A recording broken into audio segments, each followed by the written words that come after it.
Felices fiestas, 7:40 minutos, Felipe.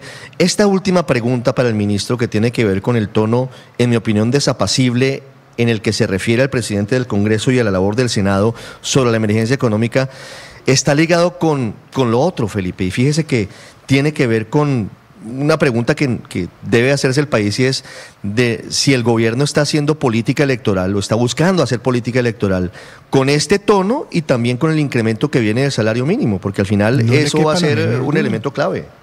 Espero estar totalmente equivocado por el bien de la economía del país y por la estabilidad de los trabajadores. Pero me temo que este gobierno va a sacar un decreto con el salario mínimo que llama vital por encima del 14-15%. Y eso va a ser la debacle para la economía del año entrante, por supuesto, pero está en campaña. Petro está en campaña, pero lleva 8 meses. Y los próximos largos, eternos y desgastantes meses que le quedan de gobierno, va a hacer campaña. Está en campaña. Sí. Así sea irresponsable, ¿no? Es que eso no, punto. Eso no hay duda, hasta dónde va la responsabilidad con la que se manejan las finanzas públicas. Pero Petro ha demostrado alguna responsabilidad en el tema de las finanzas públicas o del orden público o de las relaciones internacionales o de las relaciones con las altas cortes o de las relaciones con el Congreso o de las relaciones, para no hacerme cansón, con los empresarios. Sí, pero sobre eso último, Felipe, por ejemplo, Héctor, no han sido discutidos los cambios en la fórmula para calcular el salario mínimo en la comisión tripartita, que es el escenario natural para debatir el aumento del mínimo. No, ya no se discutió, Felipe, ya decidió el gobierno de manera... el gobierno decidió cambiar la metodología sin consultarlo. Sí. No sé qué pensará la OIT sobre eso. Como no acogieron en su momento, perdón Héctor, como no acogieron en su momento las sugerencias que las EPS, los médicos, las medicinas prepagadas, la sociedad o la asociación de pacientes con enfermedades huérfanas en el proyecto de salud, y después se echan la culpa a los demás. Aquí va a pasar lo mismo. Van a hacer un acto de populismo electoral irresponsable. 7:43 minutos. Pueden estar afectando, Ricardo, la legalidad del decreto que fija el salario mínimo, ¿no? Porque, como usted lo señala, esa es una obligación legal y convencional, porque también pues viene de los tratados de la Organización Internacional del Trabajo, que es el deber de consultar este tipo de decisiones en la comisión tripartita, y pues todo indica que esta decisión del salario vital, o como lo están llamando, es una especie de decisión sacada del sombrero, como en una conversación posterior a alguien se le ocurrió, al presidente o a alguien, es ¿por qué no hablamos del salario vital?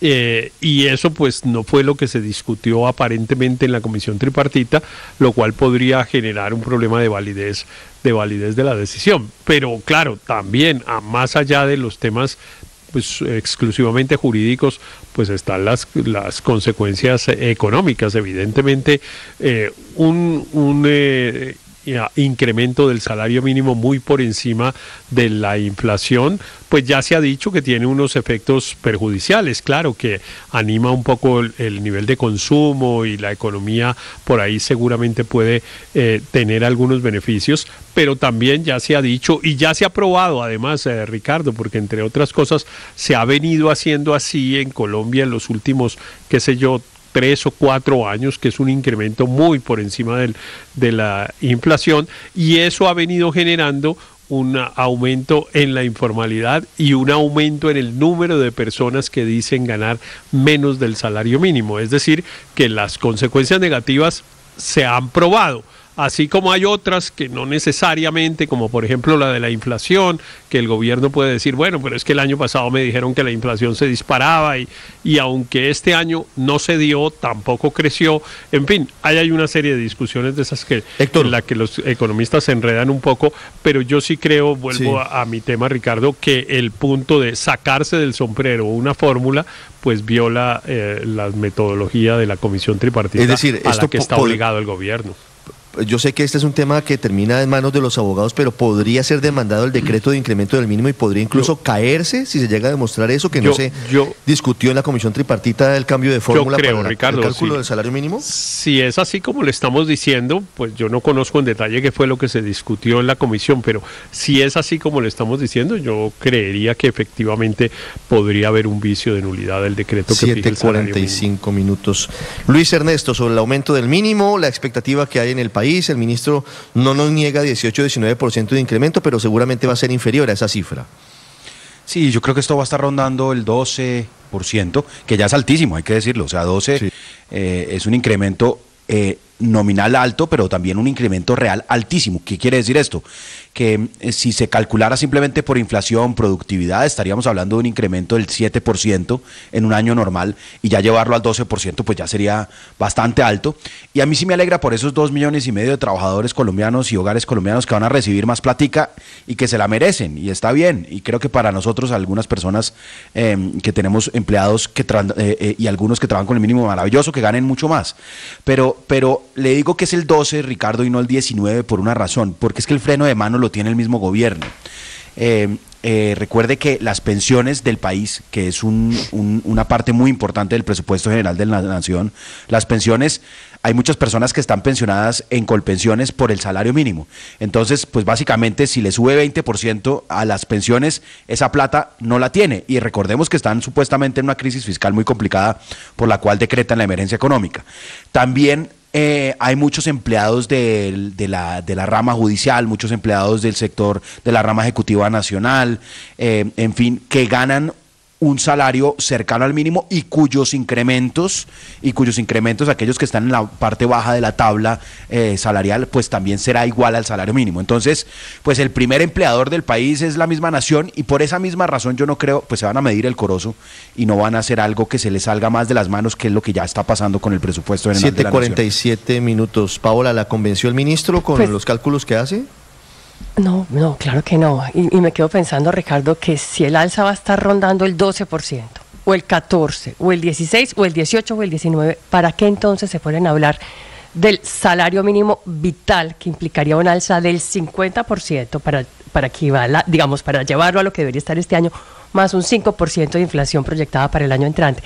Si ellos se van a medir por el salario mínimo vital, tendrían que subirlo en 55%, que no le cabe a uno en la cabeza, obviamente no va a pasar. Entonces, ¿para qué se metieron en esa camisa de 11 varas? ¿Y para qué se ponen a hablar de ese salario mínimo vital si bajo ningún escenario pueden llegar a concretarlo y hacerlo realidad? Entonces, supongamos que ronde el 12%, los veo muy optimistas, digamos, yo ya como están las cosas, creo que el golpe de opinión que quiere dar el presidente es subirlo por encima de lo que ofrecían o de lo que estaban pidiendo las propias centrales obreras y los propios sindicatos del país, que hablaban de que ellos necesitaban un incremento del 16%. En cualquier caso, yo estoy haciendo mis cuentas de, por ejemplo, ¿qué me toca a mí hacer? A mí me toca, pues, con mucho dolor y todo, pero, por ejemplo, yo no podría seguir pagándole un salario mínimo a mi empleada doméstica, a la cual me cuesta, no el salario mínimo, sino que, recuerde usted, tiene usted que sumarle el auxilio de transporte, el aporte a salud, los aportes a pensión, lo que se paga de ARL, lo que se paga de caja de compensación, que en este caso es Confama, cesantías, intereses sobre cesantías,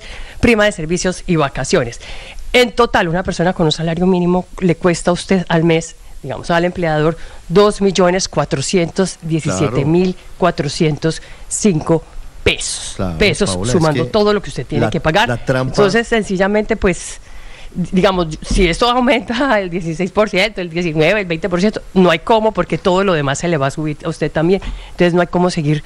Creo que un montón de gente se va a quedar genuinamente por fuera del mercado laboral formal y van a pasar a engrosar esas listas en orden de informalidad. Es que la trampa retórica, Andrés, del presidente Petro es pensar o decir que todos los grandes empleadores o los empleadores son grandes empresas. No, aquí estamos hablando de pequeñas empresas, estamos hablando de los hogares.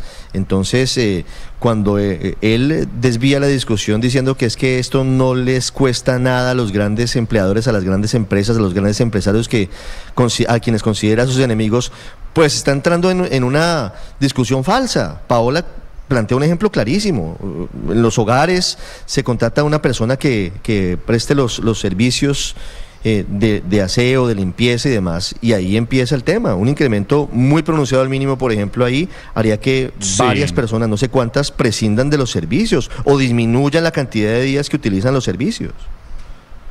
Sí, no todos los empleadores son lo que al gobierno le gusta llamar los mega ricos. Y mire, Ricardo, yo no sé, obviamente no tengo idea de cuánto irá a ser el aumento que finalmente decreten, pero sí creo que sé qué es lo que están haciendo con esta cuestión del salario mínimo vital.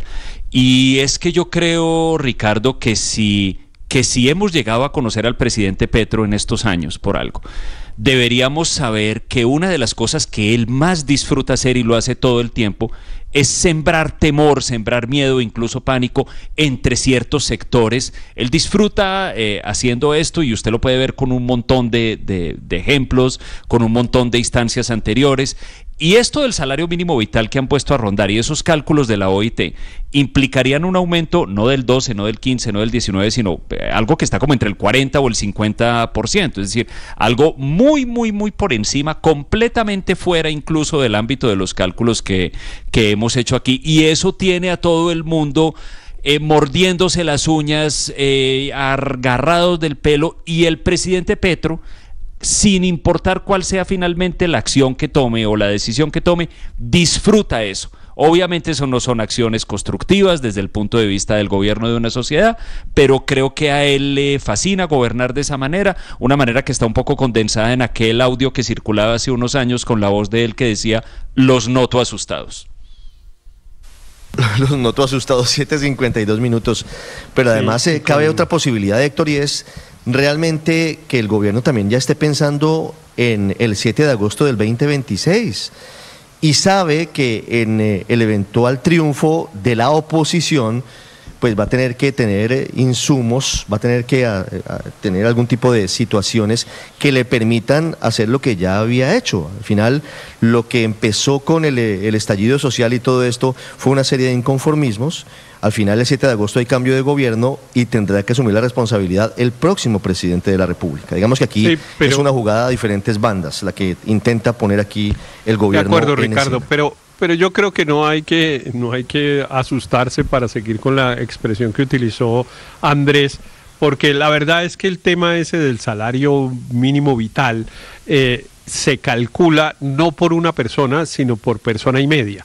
La Organización Internacional del Trabajo lo que dice es un salario mínimo vital familiar, y se supone que en una familia de 4 personas trabaja 1,5, es decir que cuando se habla de esa cifra de 2.200.000 aproximadamente, o un valor así, ese es un salario que se calcula por 1,5 ingresos familiares. Entonces, pues yo llamaría un poco a la calma, aun cuando evidentemente el aumento del salario mínimo va a estar muy por encima de la inflación, y eso va a tener unos efectos positivos y negativos. En eso siempre hay un debate entre los economistas, pero vamos a estar por ahí, por el 12 o el 11 o el 12% que nos anunció Benedetti hace ya un mes, ¿no? Recuerde usted, Ricardo, que Benedetti nos lo dijo hace un mes, y Benedetti pues... Pero es que ahí está el problema, Héctor, que el salario mínimo, no todos los trabajadores que se ganan un salario mínimo tienen una familia,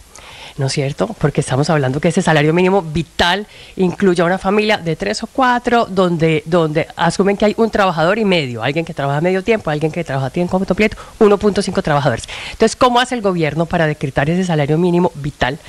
Para unos sí y para otros no. Entonces dice: me levantan por favor la mano los que tengan familia y los que tengan hijos, y me levantan en otro la mano los que solamente sean trabajadores que ganan el mínimo, pero que no tienen familia y que no tienen ningún dependiente. Digamos, qué enredo en el que está metido el gobierno en ese tema, porque es imposible saber exactamente a cuáles les decreta una cosa y a cuáles no. Entonces dice, de los 2.400.000, entonces hay 1 millón que viven solitos. Entonces a eso no le subimos tanto como el 50%, supuestamente, que es lo que habría que subir para llevarlo a los niveles del salario mínimo vital según la OIT.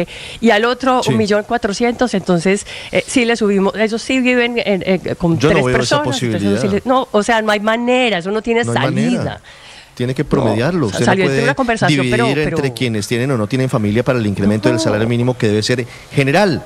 Pero vamos a ver con qué sale el gobierno. 7:55 sobre el tema electoral, sobre el uso de esto como bandera electoral. Luis Ernesto, para finalizar. No, la tentación de decretar salarios mínimos antes de terminar un gobierno o de una reelección es común a todos los presidentes, porque es básicamente la política social más barata, costo cero entre comillas, y es que paguen los empresarios algo que le agradecen no a los empresarios, sino le agradecen al gobernante de turno. Y por eso, por ejemplo, en 2005, cuando era la reelección del expresidente Uribe, hizo un incremento del 6,6, que era un incremento real bastante alto, no solo nominal, sino real. Lo mismo pasó con Juan Manuel Santos en el 2013 buscando la reelección. Lo mismo pasó con Iván Duque, que tuvo un incremento del 10% en el año 2000, para el año 2022.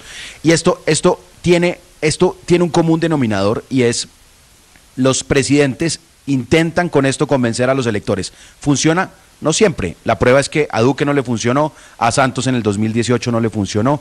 Entonces, pues no sobreestimemos el poder que tiene esto en efectos electorales. 7:56, Héctor, para finalizar. No, solo quería, Ricardo, dar un datico para los que tengan interés. La Corte Constitucional, que entre otras cosas el ministro se refirió a la jurisprudencia de la Corte Constitucional, la Corte Constitucional hizo un estudio en el año 99, la sentencia C-815 de 1999, estudió la ley que regula esto de la comisión tripartita y el método de fijar el salario mínimo, que es la ley 278 de 1996. Y ahí, solo 3 líneas para decir, ahí fue muy expresa la Corte en el sentido de decir que la atribución, la competencia que tiene hoy el presidente de la República, dado que no fue posible la concertación, no es una cosa arbitraria, que no es discrecional del Ejecutivo, pues fijar un valor porque a mí se me ocurrió. Hay unos criterios establecidos en la ley, hay unos procedimientos establecidos en la ley que sí, como lo hemos señalado antes, se rompen en el sentido de que se adopta un porcentaje sin haber tenido en cuenta lo que se discutió en esa comisión tripartita, pues yo sí creo que ese decreto desafortunadamente tendría muchos problemas y generaría un grado de incertidumbre grande, pues, para el mundo laboral y para la economía. Otro lío que vendría para el gobierno en materia judicial, en materia jurídica, frente a este decreto. Ay, hombre, intentando gobernar por decreto, intentando pasarse de lado las normas, lo que dicen las leyes en Colombia. 7:57 minutos. Estás escuchando Blue Radio. Hola.